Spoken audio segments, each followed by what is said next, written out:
जागो, जागो। दानिएल 12:1-3। आवाज मेरे कानों में घुसती मुझे उठाती है।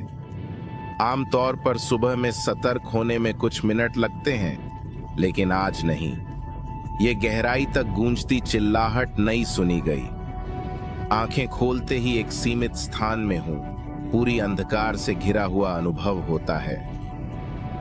मेरा दिल धड़कता है और अचानक मेरे दिमाग में विचार बह जाते हैं। परिवार और दोस्तों के रोने धोने वाले चेहरे, उनके दुख भरे गले लगाने और मेरे लिए उच्चारित की गई शोकाकुल प्रार्थनाएं थीं जब मैं मौत की ओर जा रहा था। मैं अपने अंतिम शब्दों को याद करता हूं, प्रभु कृपया मुझे बचा लो। संदेह और भय मुझे निगलने की धमकी देते थे। मैं यीशु की बलिदान से आवृत होकर शांति के साथ खड़ा होऊंगा और फिर से जीवित होऊंगा। अंधकार में एक विचार मुझे पकड़ लेता है, हाल ही में सुनी आवाज। क्या यह है? मैं सोच पूरा नहीं कर पाता। स्थान विपरीत रूप से कांपने लगता है और अविश्वसनीय बल मुझे खींचता है। जमीन टूटती है, धूल की लहरें हवा में भर जाती हैं, मुझे उछालती हैं। मैं अपने संपूर्ण अस्तित्व में ऊर्जा की लहर महसूस कर रहा हूं। प्रकाश मेरे मन को भर देता है, जैसे यह जाग उठा है। मेरी दृष्टि स्पष्ट होती है। मैं अपने हाथों की ओर देखता हूं, पर वे हाथ अब अनजान हैं। श्लोक 50-54। वे चमकते हैं। ये चमकदार प्रकाश है। मेरे शरीर में ऊर्जा संचार होता है। मैं पहली सांस लेता हूं। एहसास होता है मैं जीवित हो गया हूं। मैं मौत से छीना गया हूं। ओ मौत, काट कहां? ओ कब्र, जीत कहां? मेरा दिल चिल्लाता है। 1 करिन्थियों 15:50। इंद्रियों की ऊंचाई बढ़ गई है।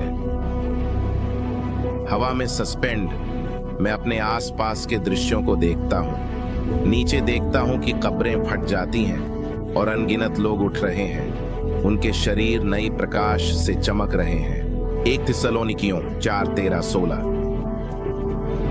लाखों शव कब्र से निकलते हैं, जोना की याद दिलाते हैं मछली के पेट से निकला। ये हर युग से छुड़ाए गए हैं जो अटल विश्वास में मर गए और मानते थे कि यीशु फिर से आएंगे और मौत के चंगुल से उन्हें बचाएंगे। यूहन्ना 14 छंद 1-3। मैं उनके महिमामय शरीरों से प्रभावित हो जाता हूं। वे राजसी दिखते हैं, जैसे राजा और रानियों की सेना। सभी पाप, मौत, बूढ़ापा, बीमारी के सभी निशान मिट गए हैं। हमारी ध्यान आकर्षित करने वाली चमकदार रोशनी है। ये यीशु है। हम सभी उससे मिलते हैं। 1 यूहन्ना 3 छंद 2। महिमामय आग के आवरण में बंधा है, जो रात को चमकदार बनाता है। उसके चारों ओर असंख्य रथों का समूह है जो हमारी ओर दौड़ते हैं, रात में ज्वालामुखी जैसे निशान छोड़ते हैं। भजन 68 और छंद 17। यह हमारी मुक्ति है, मुझे ऐसा लगता है। दूत मेरे पास आ रहा है। देवदूत मेरे पास हाथ बढ़ाता है और जब यह प्राणी मुझे आग की रथ पर उठाता है तो मैं उसे पकड़ता हूँ। आग मुझे नहीं जलाती। मेरे पास एक वापसी है जब शद्रच, मेशच और अबेदनेगो आग में थे, जहां आग का कोई प्रभाव नहीं था। डेनियल 3। मेरे जीवन में रहने के लिए मेरे पास तैनात हुआ गार्डियन एंजेल है। मेरे पास उससे कई सवाल हैं, लेकिन मैं अनुभूति से जानता हूं कि यह समय नहीं है। मेरी आंखें आकाश को छानती हैं, जहां बहुत सारी आत्माएं लटकी हुई हैं। तब मेरा ध्यान उस भूमि पर खड़े लोगों की ओर खींचा जाता है। कुछ लोगों के चेहरे भय से भरे होते हैं। प्रकटन 6 छंद 16। भगवान की महिमा से प्रकाशित होते हैं। यशायाह 25। जो अब हमें कब्र से खींचा, वही अब जीवित संतों को आकाश में उठाता है। मुझे ऐसा लगता है कि ये लोग प्रभु के आने को देखने के लिए जीवित हैं और मृत्यु का स्वाद नहीं चखेंगे। 1 थिस्सलुनीकियों 4 छंद 17। वे भी रथों द्वारा बहा जाते हैं। उनके शरीर तुरंत पूर्णता में परिवर्तित हो जाते हैं। हवा में मिलते हैं। आकाश में भारी सेना से जीत की गर्जना उठती है। ऊंची आंखें देख सकती हैं चर्च के अनुयायी धर्मांतरित ग्लोब को घेरने वाले विशाल छल्ला है। जब मैं पृथ्वी का अवलोकन करता हूं तो समय बीत चुका है। दुनिया जब मैं रहता था उन्नत दिखती है। मुझे एक अनुभव होता है, अब मैं लगभग 2 सदी से अधिक कब्र में सोया हुआ था। फिर भी मैं कुछ सेकंड के लिए सोया था। कब्र में सोते समय कुछ याद नहीं रखता हूं। उपदेश वाक्य 9:5, भजन संहिता 115,017, यशायाह 88:1, शांति अव्यक्त 28 और छंद 1। शांति और राहत को शब्दों में व्यक्त नहीं किया जा सकता। मैं अपने सहयात्रियों के चेहरों पर आनंद की एक समान दृश्य देखता हूं। हम ईश्वर के साथ आगे बढ़ रहे हैं। पृथ्वी हमारी आंखों के सामने बेजार हो रही है। 2 पत्रस 3।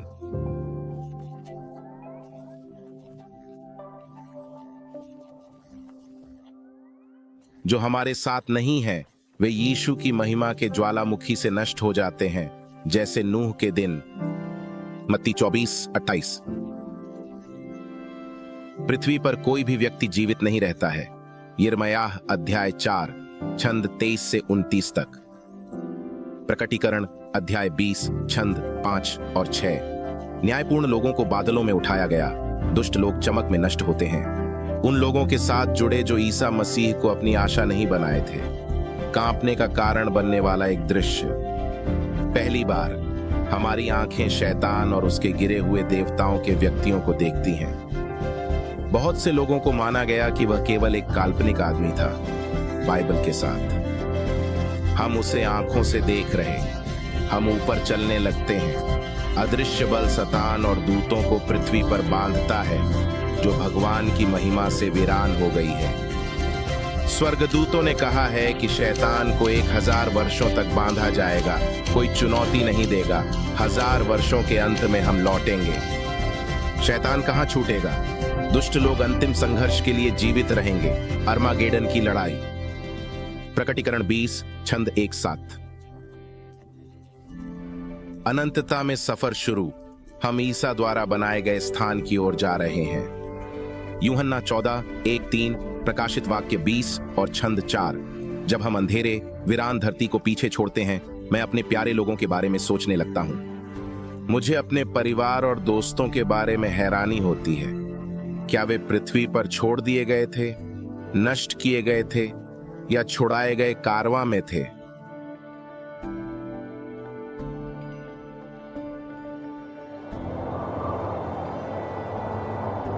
मैं विशाल भीड़ को स्कैन करता हूं। चेहरों का एक समुद्र आंख की दूरी तक फैली सभा मुझे चकित कर दी।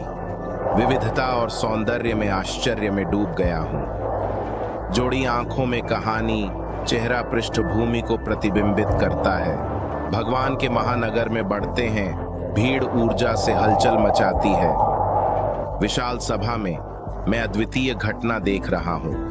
आनंदमय पहचान की लहर जैसे विद्युत धारा के रूप में भीड़ में फैलती है जब मेरी आंखों के सामने संगीतमय समूह बजता है।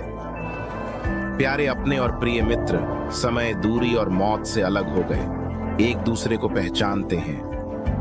मृत्यु द्वारा छीने गए बच्चे माता पिता से पुनः मिल जाते हैं, अलग नहीं होने दिए। इस भीड़ में कोई अजनबी अकेला नहीं है। हमारे लिए यह परिवार का मिलन समारोह है।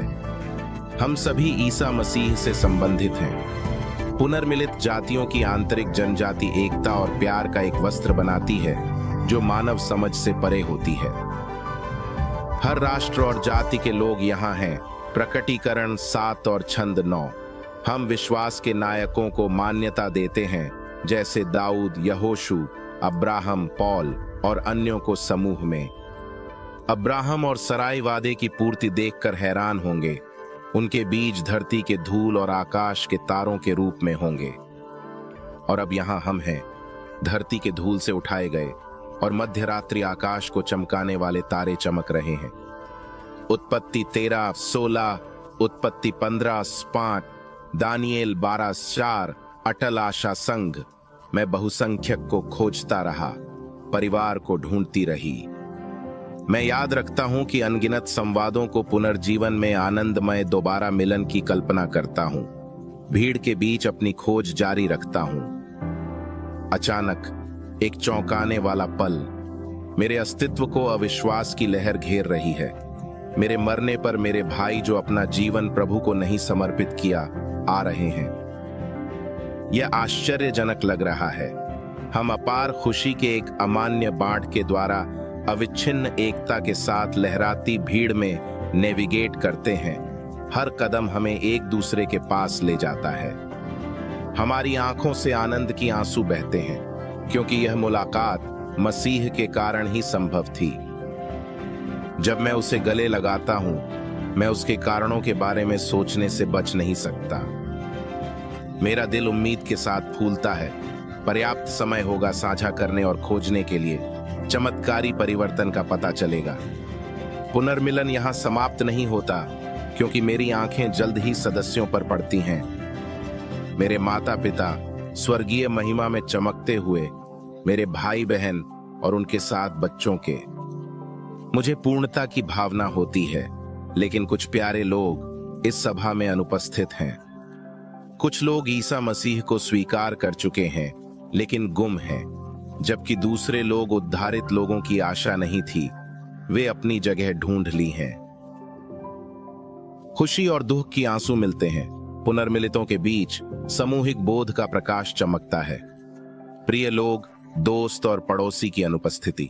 अच्छा दोस्त याद आता है, वह नहीं है। मेरे खुद के परिवर्तन के बाद मैं उसे प्रभु के बारे में बात करता, वह गंभीर नहीं था। बचपन से ही एक दूसरे को जानते थे। हमारी जीवन शैली अलग थी। हम सबसे अच्छे दोस्त रहे। मेरी आत्मा को उसके स्वर्ग से वंचित होने की सोच ने चोट पहुंचाई।